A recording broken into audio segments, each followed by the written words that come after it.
Welcome back. Zoran Mamdani will be officially sworn into office just after midnight on New Year's Day at Old City Hall Station. The mayor-elect says he chose the retired subway site to honor the working people who keep the city running every day. Later that day, there will be a block party in the famed Canyon of Heroes beginning at 11 a.m. Mamdani will then be sworn in during a public ceremony by Senator Bernie Sanders on the steps of City Hall. That will be happening at 1 p.m. And mayoral inaugurations in New York City are never just ceremonies. They signal the kind of leadership the city is about to get. With Mamdani set to be sworn in, what clues can history give us about the tone he'll set?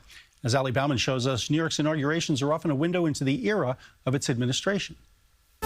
The dawn's early light. Ethel Merman sang the Star-Spangled Banner at John Lindsay's mayoral inauguration in 1966. Ed Koch rode an M6 bus to his own ceremony in 1978. A record 12,000 people attended the swearing-in of David Dinkins, the city's first black mayor, in 1990. As a city, we cannot live beyond our means. His successor, Rudy Giuliani, had son Andrew help with his speech on the steps of City Hall. New York City will again be the capital of the world. It should be so, and it will be so. And in 2022, Eric Adams was sworn in just after the ball dropped in Times Square, holding a picture of his late mother. So what will the inauguration of Zoran Mamdani look like? And I'm going to be looking for ways in which Mamdani maybe speaks to the past. Lily Tuttle is a curator at the Museum of the City of New York and says to understand how our new mayor will start his administration in 2026, we must look back at the mayors who brought us here. We are going to try and demonstrate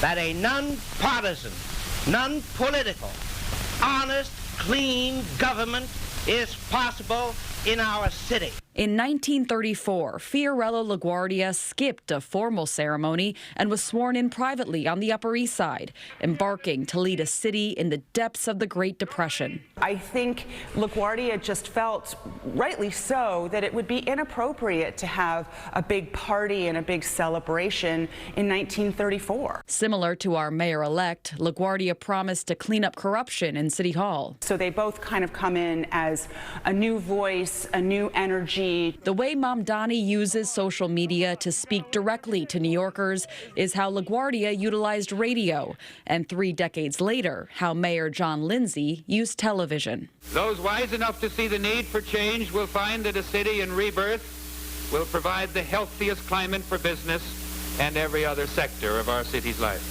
Just like Mamdani, he's telegenic, he's handsome, he's charismatic. But in 1966, Lindsay's inauguration was overshadowed by the worst transit strike in New York's history. Never before has this marvel of mass transportation ground to a stop, with the men on the picket lines as a new mayor takes office. Lindsay was sworn in on the first day of the strike after staying up all night trying to end it, unsuccessfully. It just goes to show that Lindsay was really stepping into, shall we say, a tense moment for New York City. A progressive Republican, Lindsay promoted social justice and civil rights.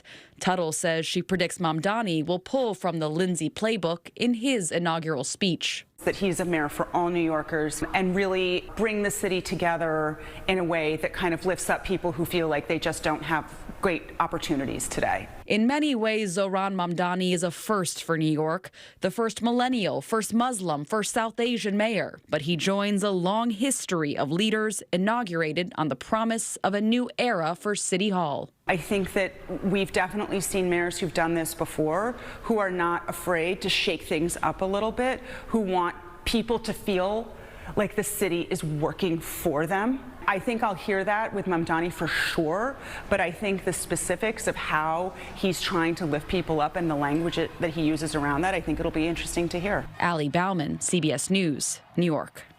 And be sure to join us on January 1st. We'll have live coverage of Mamdani's New Year's Day inauguration right here on CBS News New York and continuing coverage all afternoon.